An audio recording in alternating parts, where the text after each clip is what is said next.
we felt we are here for various things, to enjoy our physical being, our mental being, our material side, our powers, our possessions, our friendships, and our limited love. We worked very hard with it to achieve some sort of a joy out of all that. But the other day I was watching one film, very funny and a very grotesque type of a film it was. A lot of hard truths were there, showing a man trying to achieve some goal of marrying a particular lady, for that trying to get some money.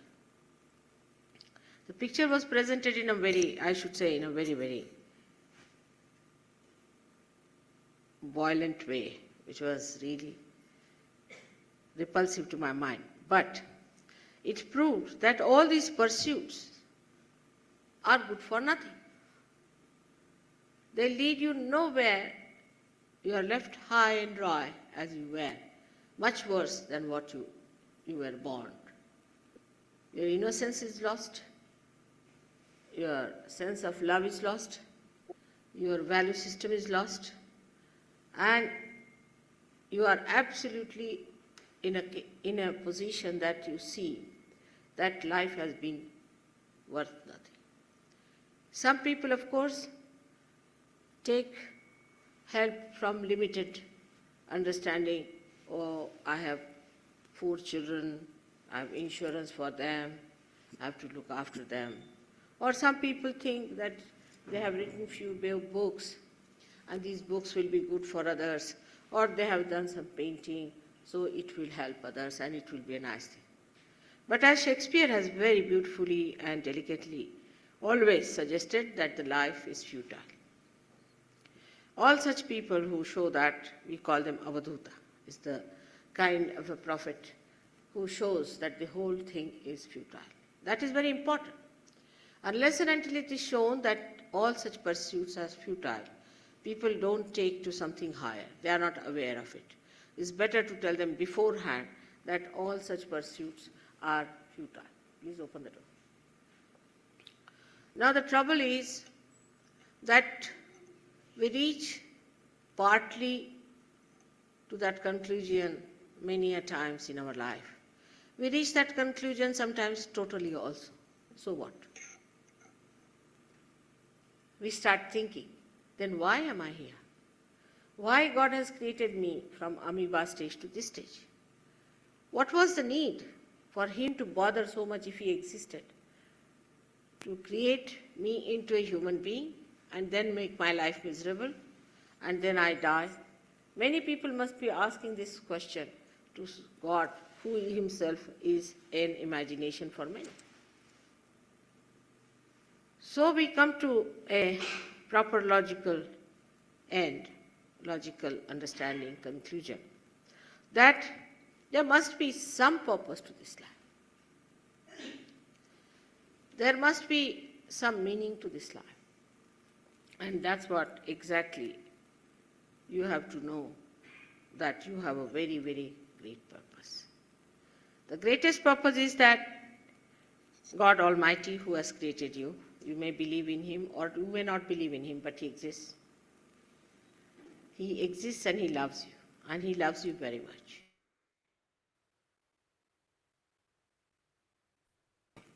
Has created this universe only for you to come on the stage. He has created this beautiful world that you people as human beings seeking Him will come up to this point that ultimately you are at the threshold of His kingdom. And then something little has to happen to you so that you jump into that new awareness, which is the awareness of the kingdom of God. It is not at all difficult if you understand one point, that so far we have become human beings without going into any turmoil or without going into any effort. So if you have to achieve a higher state, what effort can we put in? I had a big discussion with a television gentleman the other day who was saying all the time that, Mother, how can it be instant? I said, then tell me how many hours it should take, how many minutes it should take. Because if it has to happen beyond the time, there cannot be any time limit to it, as nature is. In the nature, you find that a flower becomes a fruit. No one sees it becoming. It is so minutely working out, nobody sees. It just works out automatically, spontaneously, and how much time you cannot say. You cannot definitely say that at this time this flower is going to get transformed, nor can you say that it will be a complete fruit by this time. Because all living things are done beyond time. They have no relationship with time, but they have relationship with the moods, but not with the time. For example, the Mother Earth is in good mood. She is very happy. I mean, when human beings are nice, she has to be happy. And when she produces beautiful seasons, everything works out smoothly. But she is angry, annoyed, and she creates earthquakes, all kinds of problems. Then, no seasons. It's her mood.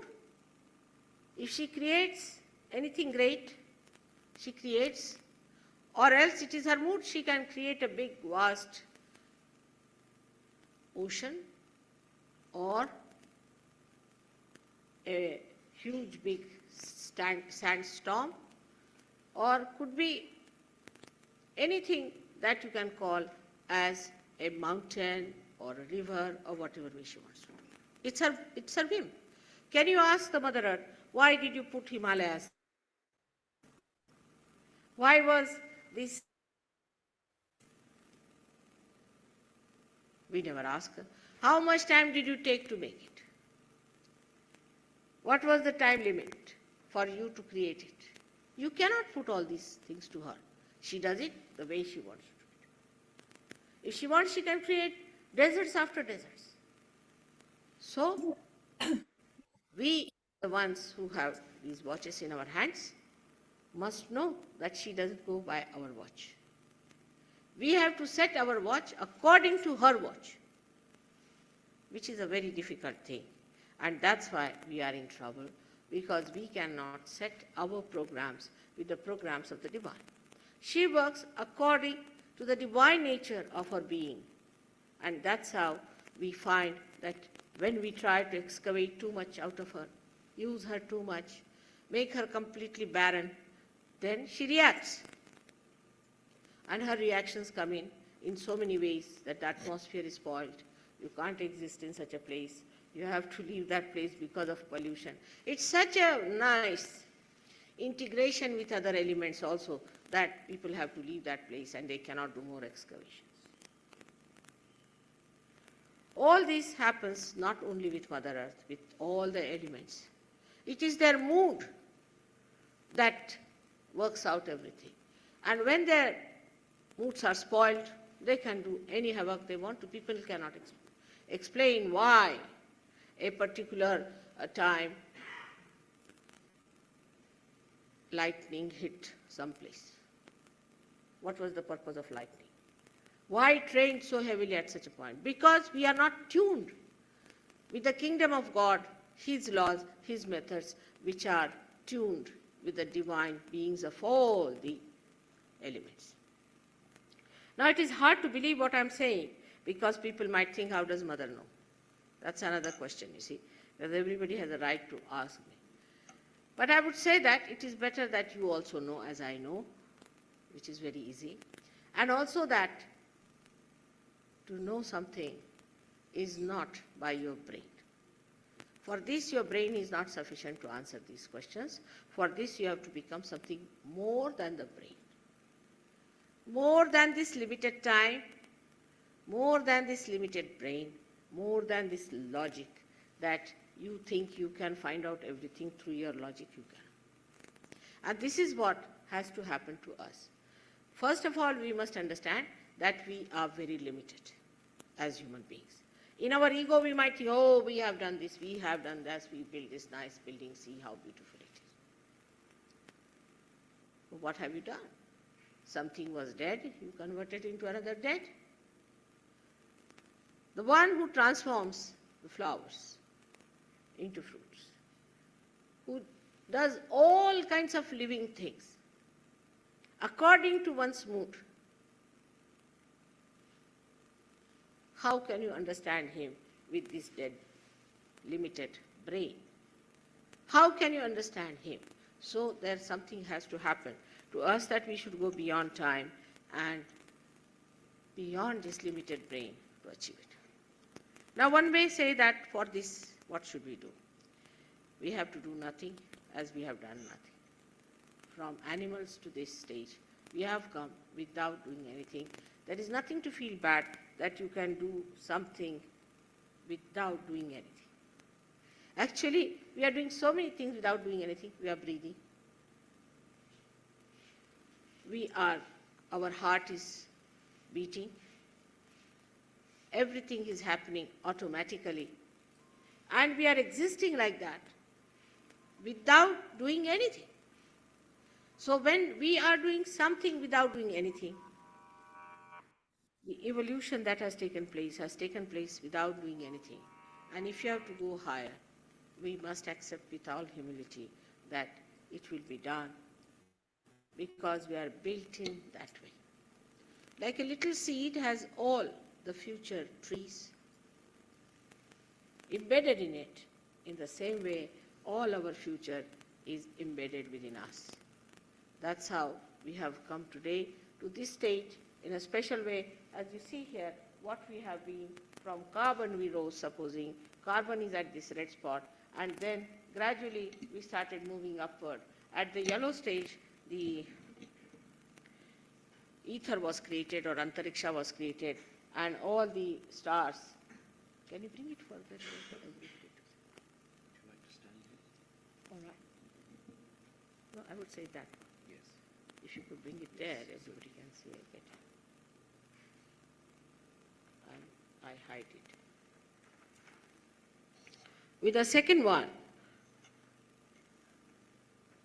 all the nature, all that you see in matter was created. By the third one, which we call as the Nabhi Chakra, everything was sorted out. At a very gross level, as you know in chemistry, that all the elements are put into a proper periodic law. And in that periodic law, this period is for, say, carbon, this is for hydrogen, like that. There are 8 classifications at a very gross level. So they were given different valencies. Ultimately, at human level also, you were given 10 valencies. As you know, in the matter, there are only 8 valencies. And in the animals, there are 9 valencies. But in the man, human beings only, there are 10 valencies, which are told to us in a very gross manner, because I think that time human beings were extremely gross, as 10 commandments. But people listened and obeyed those days without questioning. But when they questioned in these modern times, better to tell them in a very subtler way, that these are 8 valencies within us, which actually make us as human beings. And when we disobey those valencies, then we go either to the left or to the right, and we become either subnormal or abnormal. To be normal, we have to have those 8 valencies within us. But why these valencies were created is another question, which I will tell you later. Then the another center was created. The center, this one, came at the time when people started feeling the fear. Fear of animals, fear of nature, fear of something unknown. A protection was to be built. And for that protection, a deity is created, and this deity is the deity of our protection. And that's how this center was created. In human beings, it acts first at 12 years of age in the sternum bone, when the antibodies are created, and these antibodies start getting distributed completely to the whole body. But it's the sternum bone which gives the message to these antibodies when they have to fight. So an army was created within us to fight all that is invading us. Then we have the higher center than that, is the center, what we call of the center of Vishuddhi, is the center where human beings raise their head up from animal stage to this stage. When they raise their head, then this center became a perfect center in the sense it developed 16 petals. We take our face for granted, we take everything like our eyes, nose, ears, everything for granted.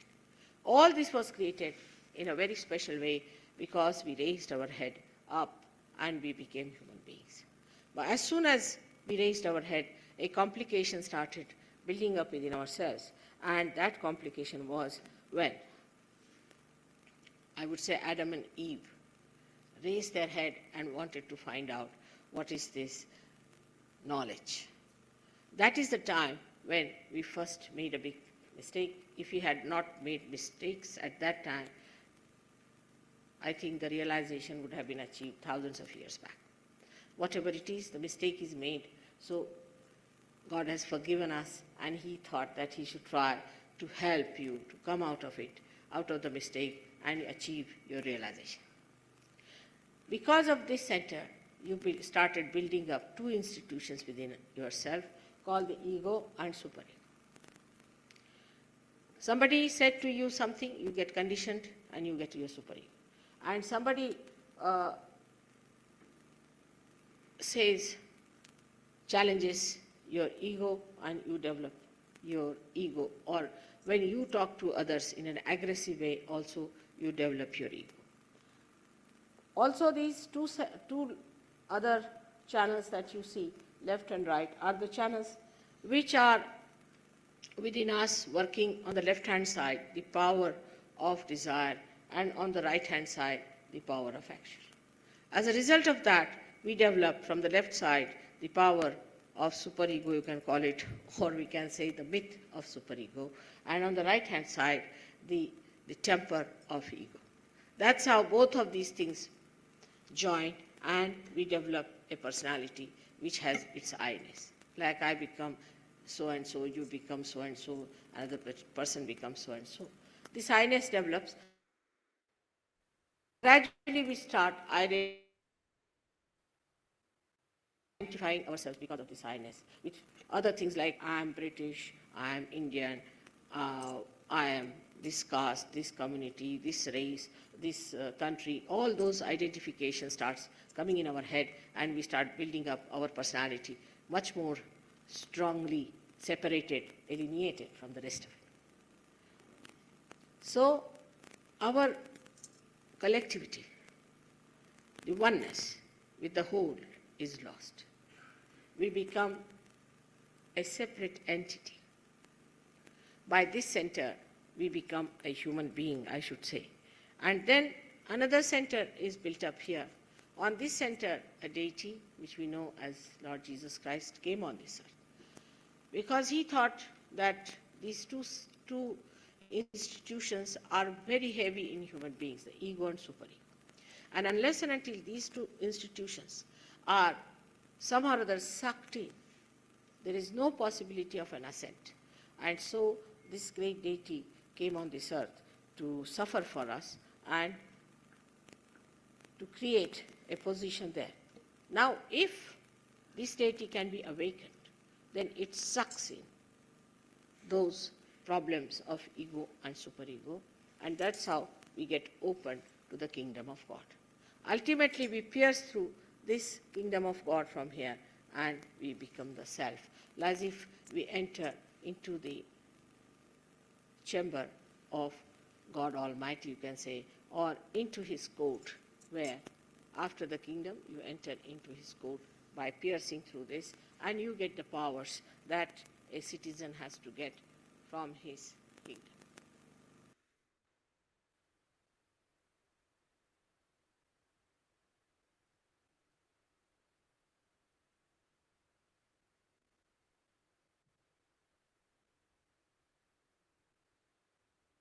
Mm.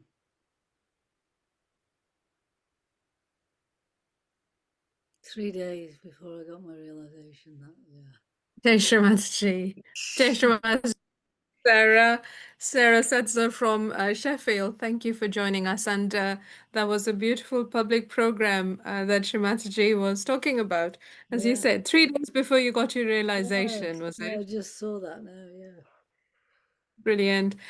Tell us about your journey. It's a very interesting continent hopping, country to country, seeking. Yeah. It's really nice. So, would you please share with us where you were when you got your realization and what was the build up to it? I was in Sheffield. I lived in Sheffield. I'd lived in Sheffield since I was 10 and I was 19 at the time. Um, I yeah, I mean, I was kind of, doing teenager things, drugs, and I mean, not a lot of drugs, but just bits of psilocybin mushrooms and mostly just cannabis, but not, like just I wasn't like really into it like my friends were. Um, and had a boyfriend, and he didn't like all that, so that helped me as well. And I don't know when I started, but reading about, self-realization, and I was doing hatha yoga, and I remember reading about this woman. Uh, I don't know who she is, who it was now, but she was talking about her experience in this Buddhist wat, and she felt like she got her self realization because she was talking about the detachment, and how she didn't feel attached to things anymore and stuff like that. So that was kind of what I thought I'd like to get, to achieve. But it wasn't. It was just like, by the way, it was one of the things I was into. But I do remember that very soon before I got realization, having this feeling of wanting something new, wanting to meet new people. Also looking at this, the church near us was called the Church of the Mother of God, um, and looking at that church and thinking, oh, I wonder if I should look into that because I've never looked into religion. And so that was kind of quite soon before I got my realization, and I was doing, I was practicing hatha yoga quite a lot. So And you knew about the chakras and things that Shri Mataji was talking about in the well, I didn't public know about program we just saw. I didn't know about the chakras, Okay. but I did know that hatha yoga isn't yoga. I knew that Yeah. Okay. that was the way to yoga, and I knew Yes. what yoga meant. And I had the complete book of yoga. I had the complete book of yoga. Because Uh-huh. I remember when I went to Sahaja Yoga for the first meeting, and I came home and I looked it up in the complete book Yes. of yoga. Of course, it wasn't in the complete book of yoga. They'd never heard of Sahaja Yoga, the complete book of yoga. So that was interesting. Yeah, my friend actually told me about this because she knew I was into yoga. She told me about the advert that she'd Mm-hmm. seen where it just said Sahaja Yoga, free, everyone welcome, and it was Uh-huh. just a little postcard in a shop window. So that's what I went from. Yeah, So this was 16th August 1984 yeah, in Sheffield. yeah. Wow. So th this was a program where Shri Mataji wasn't there herself, wasn't it? There were Yes, some yogis. she had been in either June or July that year, and I hadn't seen. Okay. Apparently, there'd been posters everywhere, and I hadn't seen any of the posters. So, Okay. so when I Tell us went to about that what it meeting, was. Yeah. when I What went was to the that program meeting, like? I got no clue what it was going to be. No idea. So what Uh, happened there? I didn't. I remember that I didn't notice Mother's photo at that meeting. Uh-huh. What I do remember was uh, listening to listening to a recorded talk of her. And I do remember, but most of all, I remember Gareth's talk. You know, the chart and the thing that was most fascinating to me was this, that all the religions were inside us. You know, all the that it was, and it was all part of us. This kind of um, that to me was just like, oh wow, you know, like Hmm. it's all inside us. And I don't know if I felt the cool breeze, but I did enjoy it when somebody was working on me. I did notice a difference when somebody was working on me. Uh-huh. So how many people do you think were there? Because this is 1984. There were Mm. more yogis in England than before at that time. Yes, yes. I think there was maybe at that first meeting there was maybe eight, 8 or 9 people. So I know Mrs. and Mr. Harris were there. I know Joan was there, and Joan's sister was there, who left Sahaja later, and Gareth was there, and I think Richard might have been there, who was this yogi who'd been sent to Sheffield to kind of help the collective. Uh, that Okay. was a bit of a Maya, the whole thing. And I don't know if he was there like in that my first meeting, but he was certainly there towards the beginning. Um, and then there might have been a couple of others that were kind of just coming along at that time, but they didn't kind of stick on. Okay. Yeah. So what happened after this first meeting where you were completely blown away by this integration of all religion and that Oh, everything it was was within? great. That was That is like, so profound. and I went home and I told my friend about it, Diane, who was quite a close friend, and she was just like so interested. So she came the next week, and actually we did come together then. I mean, Mhm. Diane stayed in Sahaja Yoga till 1994. She's not a Sahaja Yogi now, but she did. You know, she was quite a dedicated yogi for a long time, uh, Mm. and she left in '94. Yeah, so yeah, and it was very helpful for us to come together, you know, because there were times when I would have doubts and she would kind of Yeah, it's nice to have that sort of remind, yeah, support, isn't yeah, it? she'd remind me of the To good you. things, you know. Mhm. I mean, I remember there was this phase we had where we would vibrate this red grape juice and drink it and kind of feel like we were getting drunk on vibrations, you know, that kind of thing, you know, those kinds of things where we just really have a good time together, you know, and Ah, so she uh-huh. would remind me about that kind of stuff, and I'd, you know, So, so that kind of thing would help us oh, to consolidate. nice. And you kept, sorry, say It that helped kept us you. consolidate us coming together. Yeah, So you yeah. kept going to the weekly meetings in Sheffield. Yes, yes. I tell you, Mm. that was it. There was Yeah. like I did not meet. In fact, we went to 2 meetings a week at that time because, Really? yeah. I mean, I don't know how long it was before I started to go to 2 meetings, but we had a going deeper meeting at Mr. and Mrs. Harris's, uh, Uh-huh. which is where Shri Mataji stayed. So I think she'd had probably already stayed there when we were going to those meetings. Yeah. Yes. The Jones time, talked about it in detail in her interview.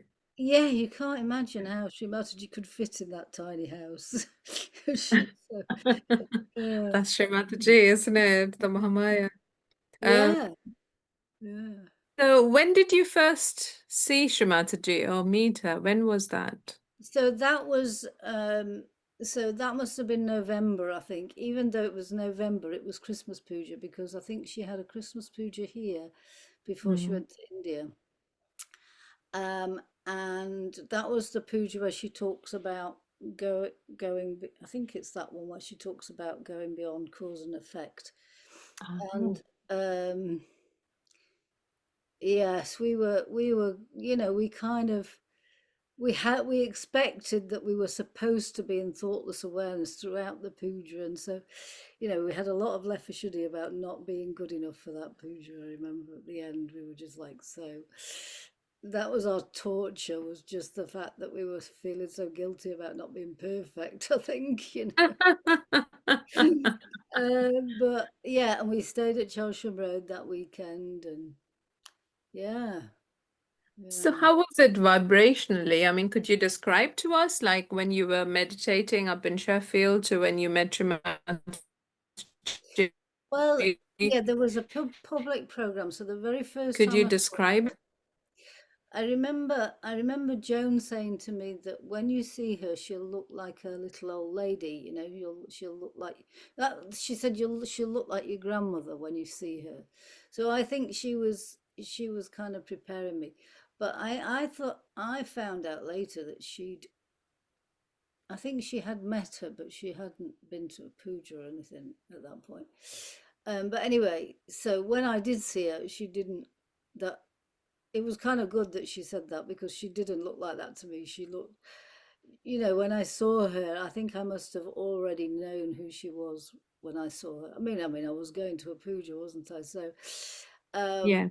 and yes, I mean, in those days, when I say in those days, it probably happens all the way through, but when Sri Mataji was here, that almost every time you saw her, there was this like burst of your heart opening, Yes. because basically what it was this. In the beginning I just thought, oh, she's opening her heart, but I think what was happening was that the vibrations were so powerful, it was just pushing everything up, and it was just like Yeah. bursting, and then Yeah. lots of tears often would come, and so that did happen the first time I saw her. um as she walked onto the stage, in this, I don't know which hall it was, but and that, yes, I was just really, really moved, and really kind of us recognizing how special it was, to actually see her. Wow. Uh, This was probably the Hounslow Puja, as you've mentioned, yes, probably. yes, the puja. Yeah, so Yeah. the first time I saw it was the public program the night before, but yeah, it was in Hounslow, I think. Yeah, yeah, Uh-huh. yeah. And then you stayed at Chelsham Road, which was perhaps your first experience of living in an ashram for a while, for a little Yes, while. we were just there for two nights, and it was our first experience of another collective, and Yeah. also our first experience of this kind of, like these people who were like, you felt like they were kind of really high up people, because they'd been in Sahaja Yoga forever, but it was basically not even 10 years, wasn't it? Yes, it was just 9 years, wasn't it? Yeah, it would have been just 9 years, really. But and they also behaved like that. They behaved like they kind of was not, not in a necessarily ego way, but just they behaved like this was something that made, really special. Like when you walked into it, you were walking into this incredible thing. I've seen it on when people talk about, when Maureen talks about it, for example, or Yeah. just this amazing thing that's Yes. happening. Like you felt how historic it was, Yeah. when you were with the yogis in London, and so that was, yeah, that was a different experience. I think I might have been told stuff like that before, but it was just like here we were walking into it, Chelsham Road, and Yeah. um, Yeah. yeah, and there was lots of little difficulties as well. With things people were saying would make us feel all terrible, or, those Yeah. that Yeah. kind of I'm just stuff. wondering what this 19-year-old teenager, well, on the brink of Yeah, teenage or getting over, but what did that 19-year-old make of it all? yeah, it was just really exciting. It was definitely really exciting, and sometimes, it was feeling like, often feeling not good enough, and not, and kind of doubting whether I was good enough, but also a sense of responsibility. I remember having that sense of, like, I must have already listened to quite a few talks of Mother and Yes. feeling that sense of what Mm. she was bringing us into and what we were there for. Mm. Like we were her instruments, and you know, I don't know if I kind of understood that with words, but I remember understanding it. You know, like that this was a movement that we were now into, moving forward with this. You know, So, how would you sort of describe, like we talk about spiritual ascent and things, and there you were with your friend Diane, who has, chosen to be out of the collective, which is fair enough. Everyone has got their own free will. But what did you think of? How did you think it manifested the spiritual ascent, the vibrations at that time? you mean how did was I thinking about it then? Yes, because you were only 19. I'm asking you this so Yes, I know, people it's funny. It's funny to sort of think I was only 19. Like if know. I look at a 19-year-old now, I just think, you know, I mean, because when you're 19, you do think you know a lot older than you are. But yeah, so yeah, it was just it was like I knew. I remember the first moment that I knew the immense power of it. I was just tidying my bedroom. This was before I went down to London. I was just Mhm. tidying my bedroom, and I picked up this photograph that I think maybe Joan had given me, and it was a photograph with the light coming down on Shri Mataji, that one. And I picked it up, and I was just tidying, and I just looked at the photograph, and there was just this enormous kind of realization in me of just gratitude and depth of, oh, this is what I've been looking for. Now I was only 19, so this must have been lifetimes. I must have kind of got this sense of the lifetimes without Indeed. necessarily being aware of that, you know. And just sitting down and just sitting with it for a while. I mean, I don't know how long. I just stopped tidying my room and you know, and just I just sat with that, you know, and so that, yeah, just it's just the feeling of that excitement and uh enormity of it. Yeah. It is hard to put it into words, It really. is difficult, yes. It's not easy. And words, sometimes there aren't enough words to describe those Yeah, feelings, but we can feel it on the vibrations mostly. yeah. Uh, such a joy and such a privilege Sri Mataji has granted us. Um, so what was it like going on from this puja that you had in London? What happens next? Yes, yes. Now, I said I when I sent you like the stuff about my journey, I do kind of really remember it in the pujas. You know, that's like in Okay. those days. I remember. I don't remember much in between, but I remember the pujas. So the second puja I went to was Easter puja, also in Hounslow, Yeah. in 1985, and now, I don't remember much about that, but I do remember Gavin singing, Mm. and I think it was that puja that he sang that song, Mother You Are Nirmala. And, Uh-huh. um, you know, it's just, I mean, I know he's gone now and he kind of left in a not great way, but Mm. obviously at that moment when he was singing that song, he knew who Shri Mataji is, you know, and he was Yes. and and it isn't a song that, you know, probably most people even know now, but Mm. it you know, the chorus is Mother you are Nirmala, and then Nirmala Shakti Bhakti, Nirmala Bhakti. And so it's just all the Nirmala. Wow. And it was just so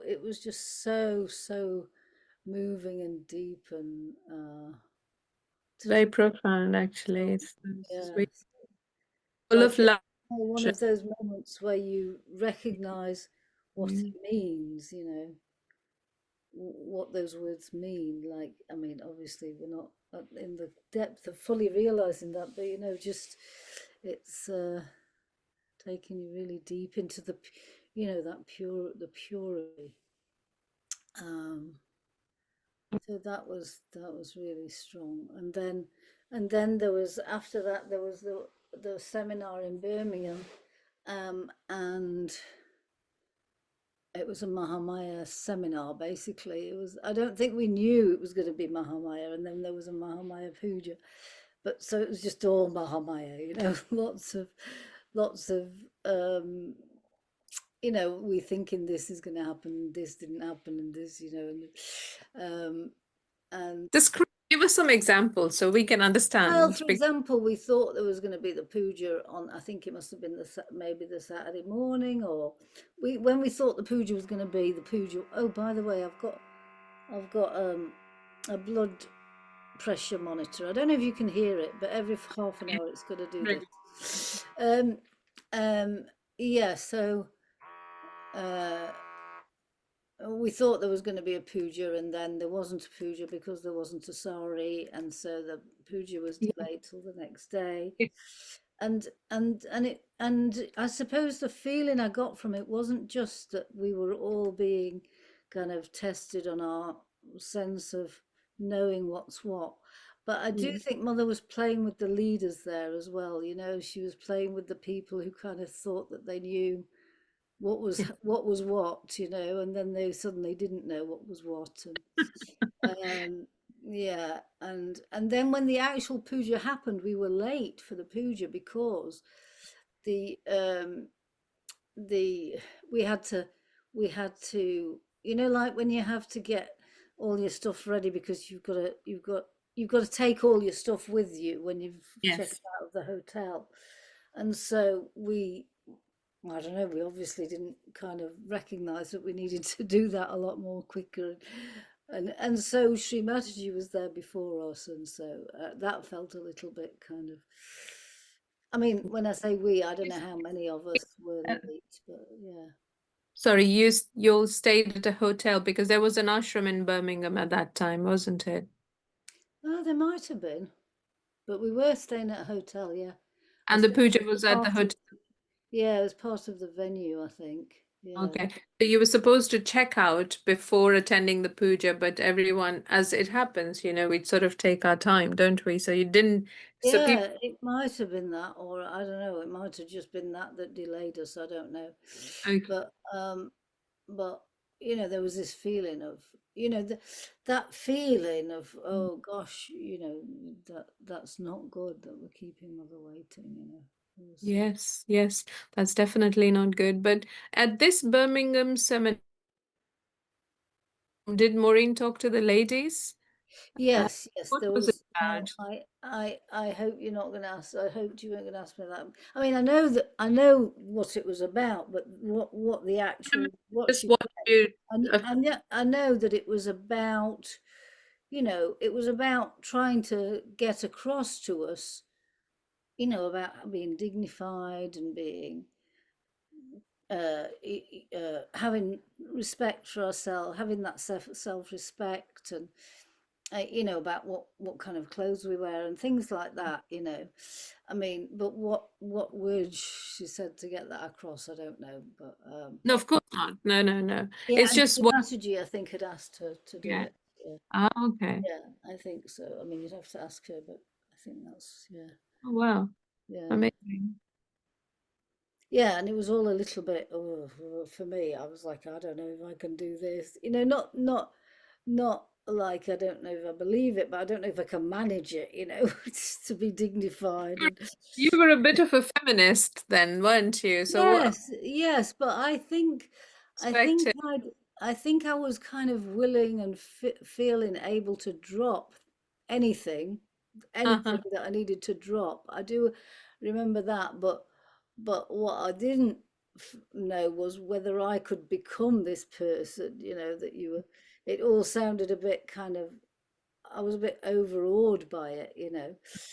But not that Maureen herself looked like some kind of, she was just a normal person, so I don't know why I was thinking that it was also unreachable.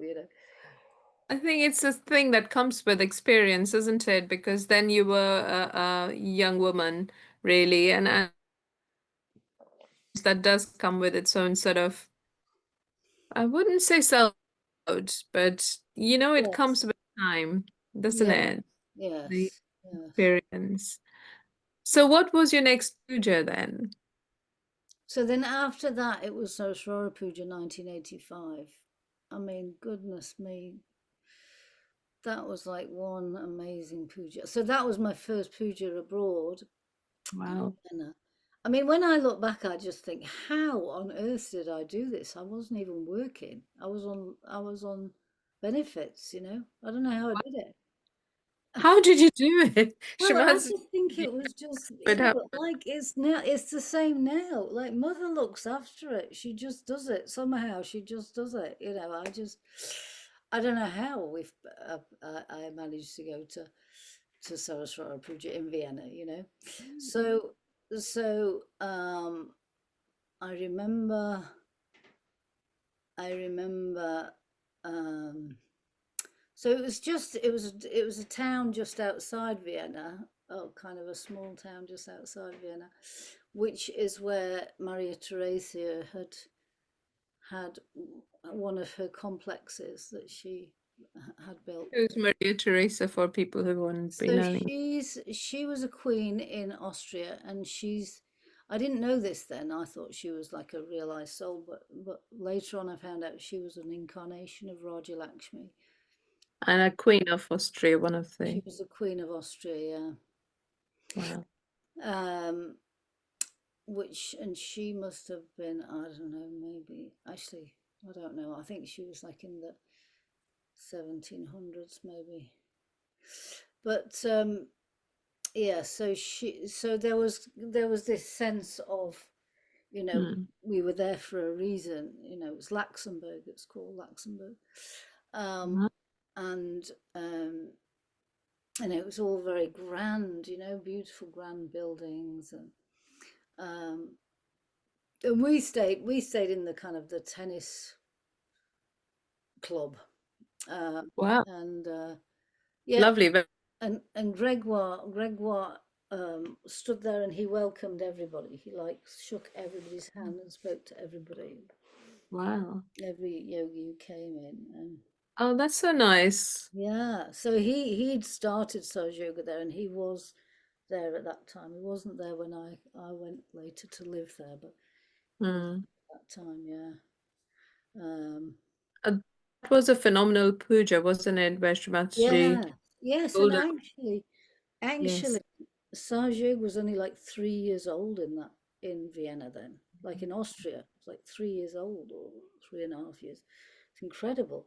And there was the talk, you have to be in Nirvikalpa, Mhm. and that's so powerful. So that was on the night before the puja. And so of Wow. course I was like, oh, I don't know how many of us thought there's just like no way I'm going to be able to go to that puja tomorrow, because at some point she said you have to be in Nirvikalpa Wow. to go to the puja, and I thought Nirvikalpa was just this like impossible thing, and it's just like no way, because I felt like it was like, it means you just never had any doubts, and I knew that I had doubts sometimes then. Yeah. um and I think does mean that. I think it means also you don't have doubts in yourself. I mean, and obviously that's a big, much bigger thing to not have. But anyway, so I mean, and we did all go to the puja. Nobody didn't go to the puja the next day, and so it was just all part of just recognizing. Um, it was all part of what Mother was taking us to that next level. And actually, I do remember Gregoire giving us a talk in the tennis courts. You know, it was funny because we had this curtain between the men and the women. There was just a curtain, and I remember thinking, oh gosh, this is like really, really difficult to be, you know, to be able to be exactly what you've got to be, which is obviously completely chaste. But yeah, anyway, so that was just another, it's like all these different, like, you've got to do it, but it's hard to do it kind of thing. But anyway, he gave us a talk. I remember that. I do remember him talking about that plate. You know, I think Mother might have talked about it in that way as well. So, you know, like you're all on this plate, and if you've not got a really strong hold of yourself, you might fall off the plate, you know, and then as it's being lifted. And so, and there was a real sense of that weekend. It was like we were getting moved to the next level, and if we didn't manage to, so I'm sure that also made me think there's just like no way that I'm going to be able to get to the next level. I'm going to be left behind. And I remember the Havan was after the puja. Wow. So we see, we know the talks, don't we? Yes. We know how powerful those talks are. So the actual puja talk is so deep, isn't it? And it's kind of really different to the Nirvikalpa talk. It's kind of it's like, okay, let me just take you to this place that I've told you you've got to get to. But it was the Havan after the puja, which is usually before, isn't it? But it was after the puja, and it was also at the tennis courts place. I think it was Rustam who was leading it. So it was like at the end of the whole weekend, the Havan.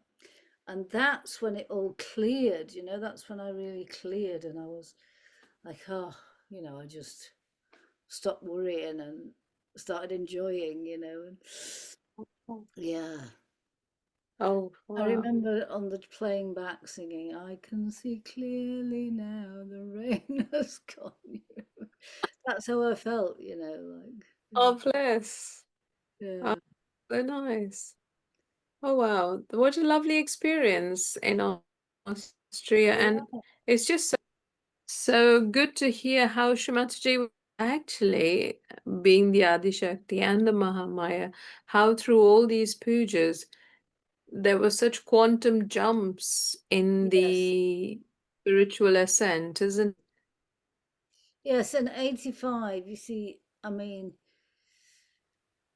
you know, in my journey, 85 just did feel like I mean, it was actually my first year, really. it? You know, it was uh, I came in the middle of 84, but it felt, I went to a lot of pujas, and it felt like a really, the, you know, each puja was so mighty, you know.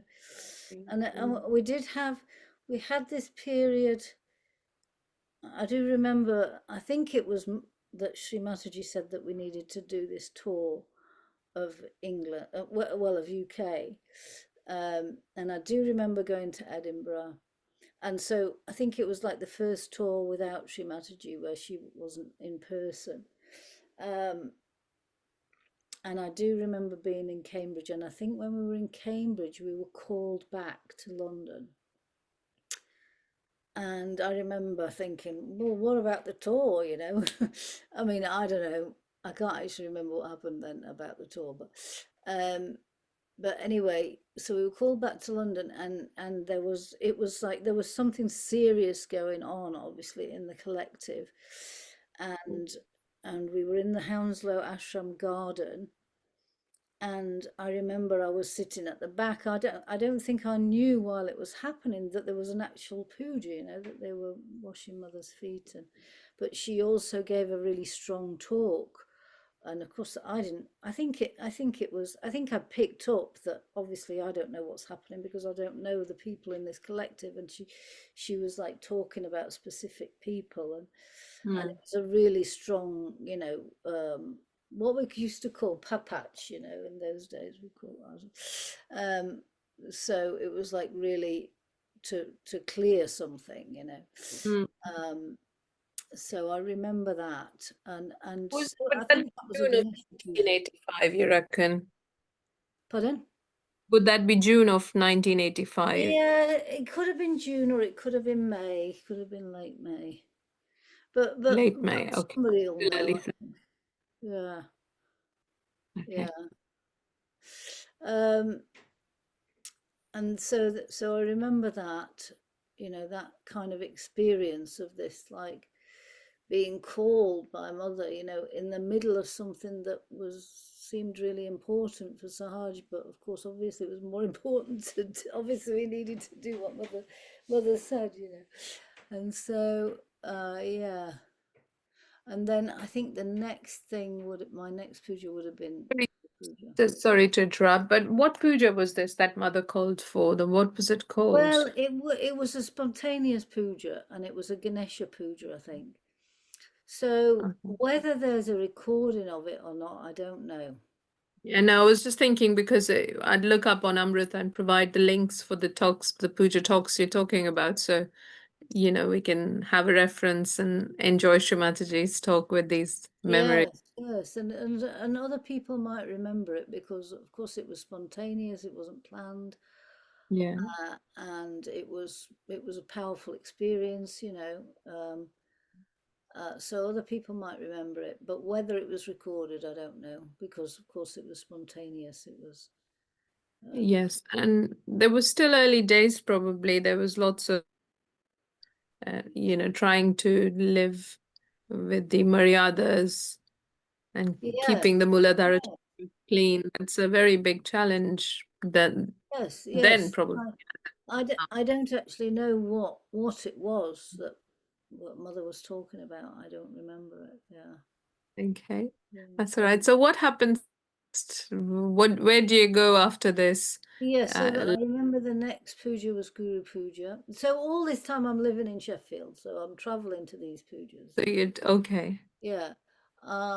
And so Guru Puja. Guru Puja was like no other puja I've ever experienced, or Where was this then? I had ever experienced. Pardon? Where was this? Guru Puja 1985. In France, yeah. So I think I found out later that it was where we were. It was a place where there'd been false gurus there. Ah, So I think that explained for us what an extraordinarily confusing and upsetting and strange experience it was the whole weekend. And could you so describe to us what was strange? Because we uh, weren't there. I have no clue. yeah, so if I think about the first thing that I remember, Yes. of course I would have arrived and all that, but I don't remember any of those things. The first Mm. thing I remember was sitting in this talk of this Yeah. yogi, and he Yeah. was giving a talk, Yeah. and I was really bored. I was really bored. But I remember thinking, I don't think I kind of noticed necessarily I was bored. I was just kind of doing what you do, everybody else was sitting there listening to this talk. This is what we do. It didn't occur to me to even worry about whether I was bored or not. But I remember afterwards thinking, oh yeah, that was actually quite a boring talk. I was quite bored, but I was just doing what we do, and like everything that we're supposed to do, everything that we were doing was the right thing to do. I was just following what everybody was doing, and then I do remember kind of walking out of that building and this kind of feeling that there was something wrong, and then this kind of real serious there was something very serious. The yogis were being really serious, and that we hadn't gone to welcome mother at the airport, and it was a really, it was a serious thing that she wasn't happy about that. Yes. And I remember thinking, oh right, at that point I didn't think I'd specifically. It didn't occur to me that I should have been doing something different. I was just thinking it hadn't been arranged for us to go and welcome mother at the airport, so that's bad. That's upsetting that she's not happy. But then gradually, as the time went on, I realized it was a lot more serious than that. It was an extremely serious situation, because it wasn't, it was we'd come to see mother and to worship mother. Mhm. We hadn't come to do anything other than that. And Yes. so if she'd arrived and we hadn't been there to welcome her, then what was she coming Yeah. to us for? Yeah. Do you know what I mean? And so then I was kind of realizing, and then obviously everybody else was realizing what was going on, and so we were taught. I remember somebody saying, "Oh, it just shows you that where we are. We're nowhere. We've got." We don't have to think of ourselves as advanced yogis, which I think lots of people did think of themselves as, because they were more advanced than the ones who were coming, kind of thing. There was this sense, I think Bala might have said it in a talk in one of these interviews. He was saying, if you'd been in for 6 weeks, then Yes. this one who's just coming now was a new person and you were an old yogi, kind of thing. I mean, obviously it was a bit less by the time a bit more than 6 weeks by the time I'd come, but um so there was this kind of really serious, upsetting feeling that we and also fog. There was actual physically a lot of fog, but also a feeling of fog, in the brain, and just not knowing what's happening and not knowing what's the right thing to do next, because I do remember that Dr. Warren also gave a talk, and I don't know whether this was like almost directly after Yogi Mahajan's talk. And he said, I remember his first words were, "Do you realize what you've done?" And that's when we were kind of recognizing how serious it was. It wasn't just a bit of a mistake we'd made. It was like, what were we doing here if we hadn't have thought of going to greet Shri Mataji at the airport. And then and just and just this sense of, she's our mother, and what were we doing here if we weren't there, if she was there. So it wasn't just the what's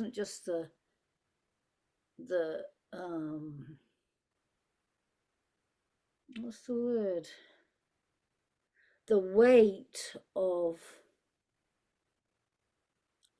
how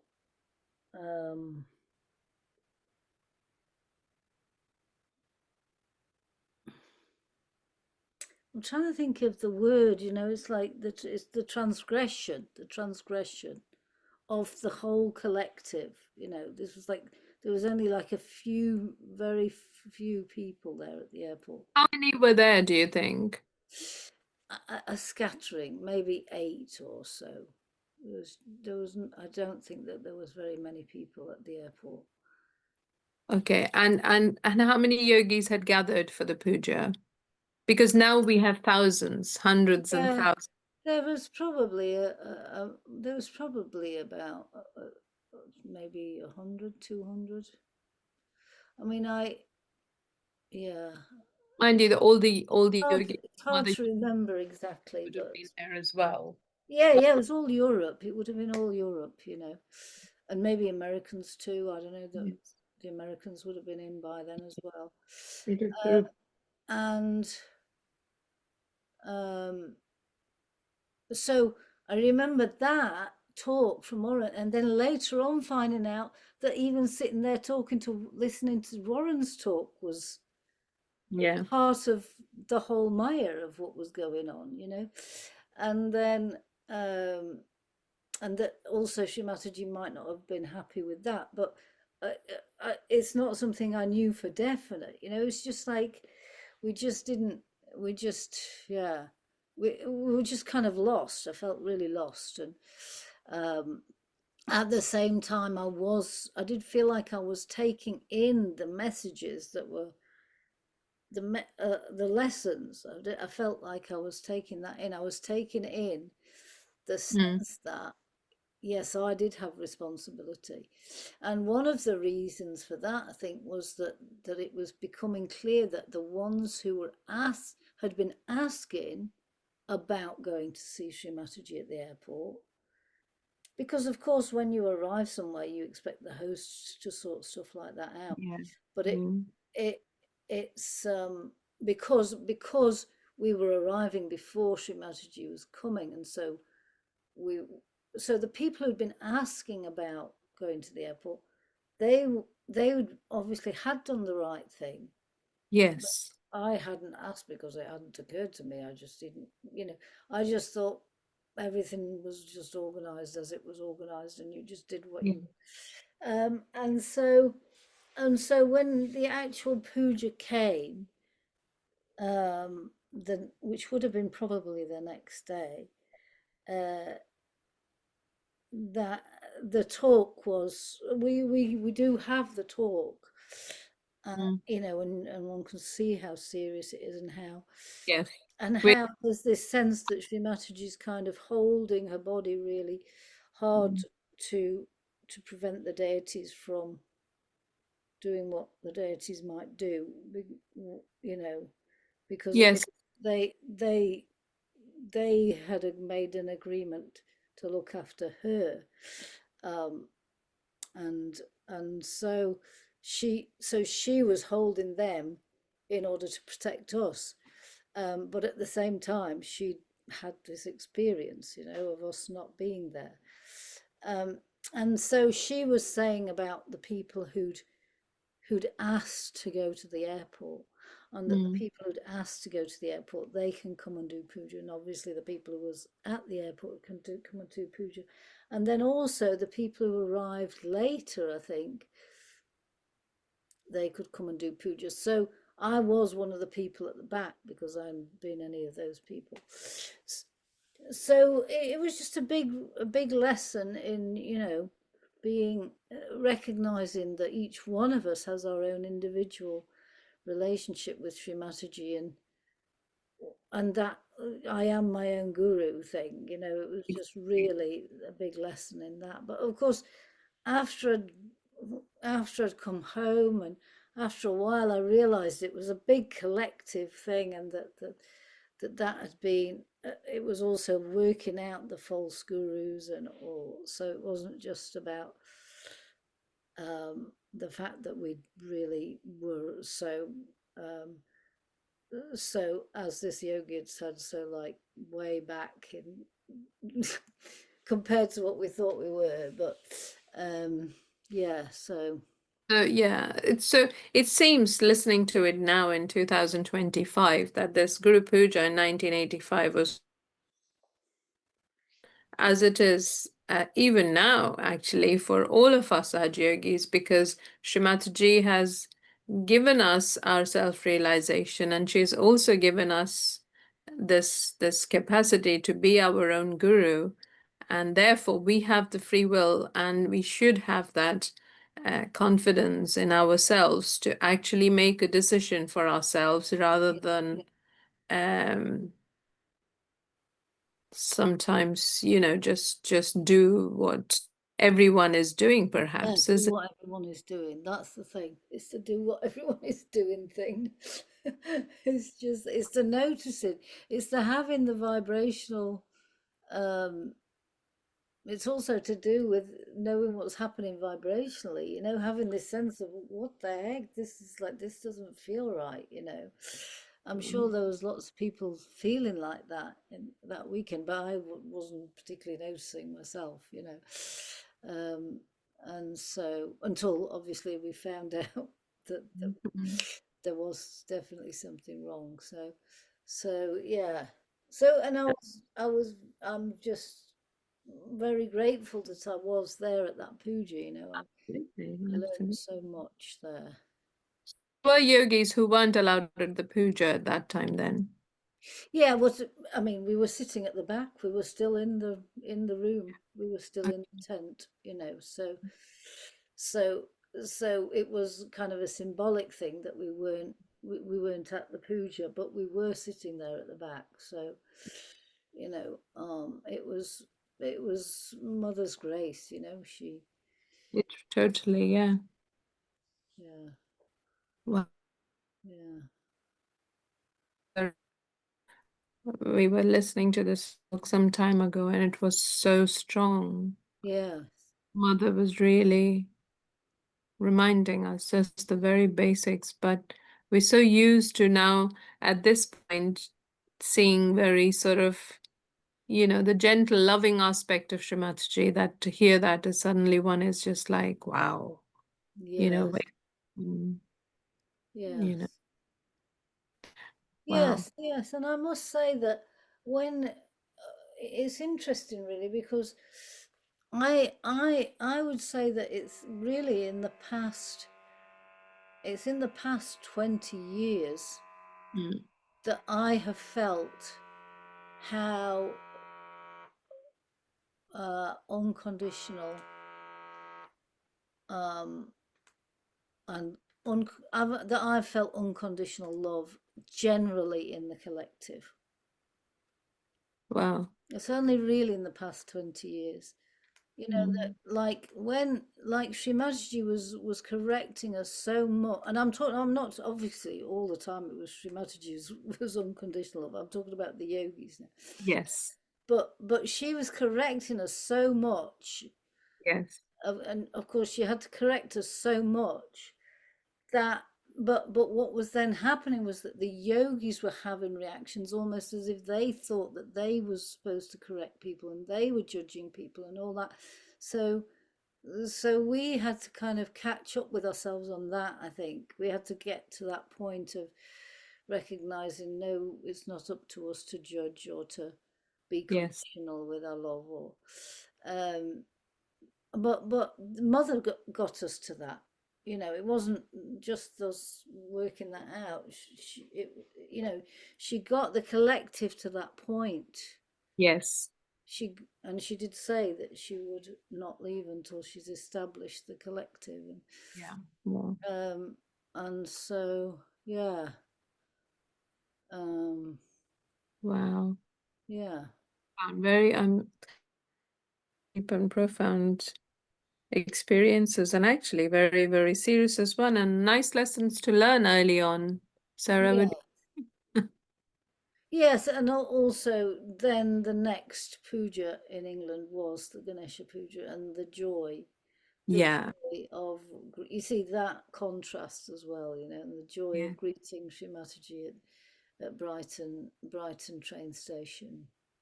Um, You know, just saw some photos. They're really beautiful. We'll put the link for the puja so everyone can enjoy and feel yeah. the And the link, because not always the link, there is an actual video of that which I couldn't find on YouTube, but it's look. probably in Amazon. I'll try to see if it's on. Arriving in Brighton, you know, Yes, and please. it is a very historic moment. And you know, I didn't connect it to group. I might have at the time, Yes. but I'd forgotten about the connection between Guru Puja and how that was like. I think that was the next puja. There might have been a one in between, but certainly my next puja. And Joan mentioned it recently. You know, the connection between them. You know, Mm. and And I went to Brighton. It was maybe, I don't know, 10 years ago. I went to Brighton. I was just going to Brighton for something, for a course or something. Uh-huh. And I got off the train, and Yeah. I realized where I was, and I just had forgotten Yeah. I was going to Brighton train station, and it was just so incredible. I was just walking really slowly, and I just almost felt like I was back there, like just Yeah. uh it's so I mean, probably the Brighton yogis, if they go through there all the time, they probably don't, but that was the second time I'd been to Brighton station, so I just it kind of all came flooding back. It was just amazing, just Yeah. stepping off the train, yeah, so Must have been incredible because there you were going from Sheffield to Brighton, which is coastal, closer to London, and so a lot more happening there than a yeah. quite friendly city up north. Yes, As I remember another thing about that puja was, I remember I was kind of saving money mm, to, or I had some money set aside to give to the mm, collective in Sheffield, because of kind of recognizing we have to donate to the collective, and that was the money that I used to go to Brighton, because Joan said, no, use it to go to the Puja. And so it was like, that's how I got to the Brighton Puja, because I'd saved the money, and because she said, that's going to contribute to the collective, you going to the Puja, absolutely. so yeah, it was And what was the puja like? With so much joy and yes, you see, there was. I remember we had this meditation almost straight after the welcoming. We went to this hall, which I don't think was the puja hall. It might have been the puja hall. It might have been. But we went to this hall and we all sat and we had a meditation. We sang Om Bhurбhuva Swaha.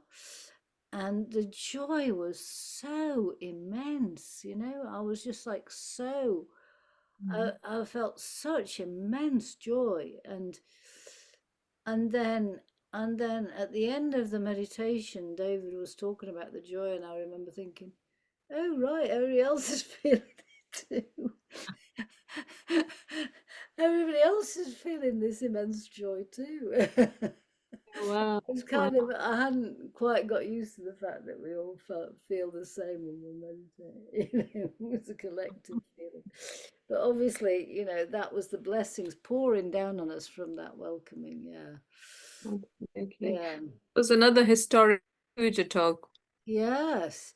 Yes. I mean, gosh, that, like, there'd never been anything. I mean, the Birmingham talk about the Muladhara, that was very, very specific about the Muladhara.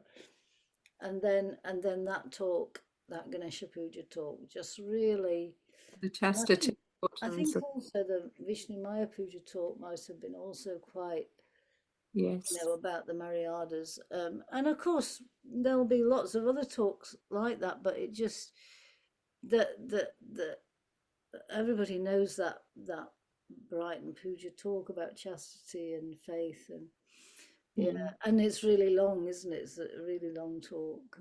Yes, and very, very important. I mean, like all talks, but it's just so fundamental, isn't it? Because if Yes, you get that right, then things are easier, and the yeah, deity Shri Ganesha is there to help yes, much yes, more.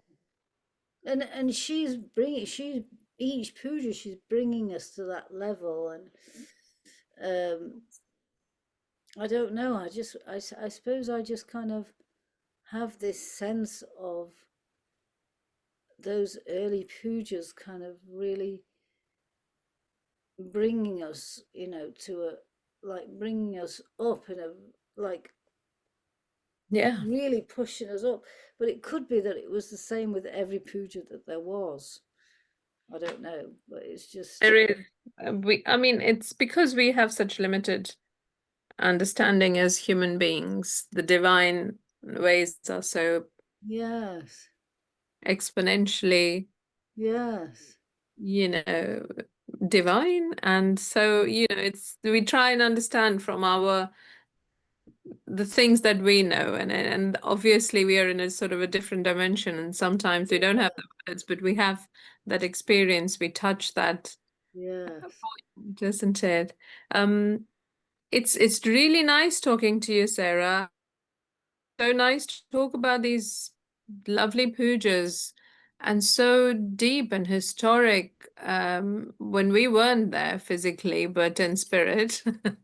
yeah, It's so nice. We'll provide the links for these. I think we will close this session here because there is more to your story. Am I right? yes, yes. Oh, yes, that was just the first year, you know. I'm 42 years now. Yes, Yeah. yes, So, thank you. And thank you so much for sharing so graciously and so generously your times with Shri Mataji, and how the collective grew and evolved, and so we can enjoy today. So thank yes, you to you, to yes, all who were there, and to all who will be hopefully in the future. So yeah. thank you so much for taking Thank time you, out, Sushmita. Sarah. Thank you. Jai Shrimaji. Most Yeah, of all, thank you, Shrimaji, who's made yeah. it all Thank possible. you, You Sushmita. should- Yeah, our Holy Mother. Our Holy Mother. Jai